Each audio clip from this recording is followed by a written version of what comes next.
Why did people use Christianity to capture slaves? My friend, that is a good question. I hear your heart and I appreciate the way that you posed it. So I want to invest some time in providing an answer to you. Unlike you, I can tell you that based on the dialogue that I had with that young lady, she wasn't actually looking for information, but she was looking for affirmation of what she already believed. The reason that people use Christianity to capture slaves is because they were sinful, evil human beings that unfortunately knew how to pervert and abuse the scriptures out of their original context in order to manipulate and subjugate black people. I'm going to show you one example of how they did this. Have you ever heard of the curse of Ham? Well, that's one of the key biblical stories that white slaveholders used in order to subjugate slaves. The story is contained in Genesis 9, where right after the flood, Noah is found in his tent and he's drunk. Noah has 3 sons. One of his sons, Ham, comes inside the tent and he sees his father's nakedness. And instead of preserving the dignity of his father and covering him up, he goes outside and tells his 2 brothers in a way that mocks his father, which in that culture is exceedingly shameful. Shem and Japheth, the other 2 brothers, they come into the tent, walk backwards so they don't see their father nakedness, and they cover him up. Now, when Noah comes to himself and he sobers up, he comes outside and he curses Canaan. Canaan was Ham's son. So he did not curse Ham, who many people almost universally believe is the father of all black people. He curses his son Canaan.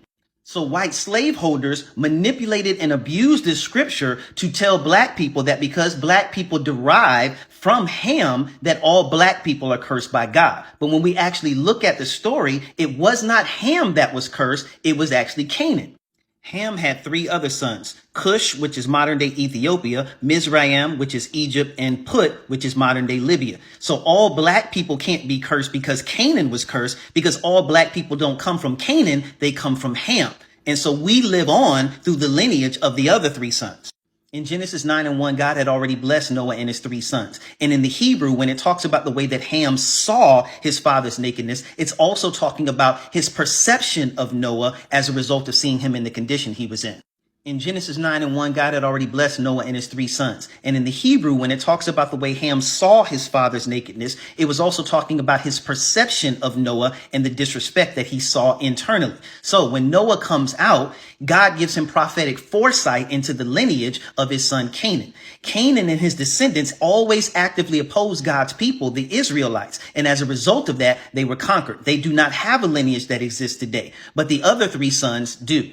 And so I hope this makes it easier to see how sinful, evil people can abuse and manipulate the scriptures out of its original purpose and context for evil purposes. And that's exactly what white slave owners do. I'm more than happy to answer any other questions that you or anybody else has. And I hope this helps explain how that happened.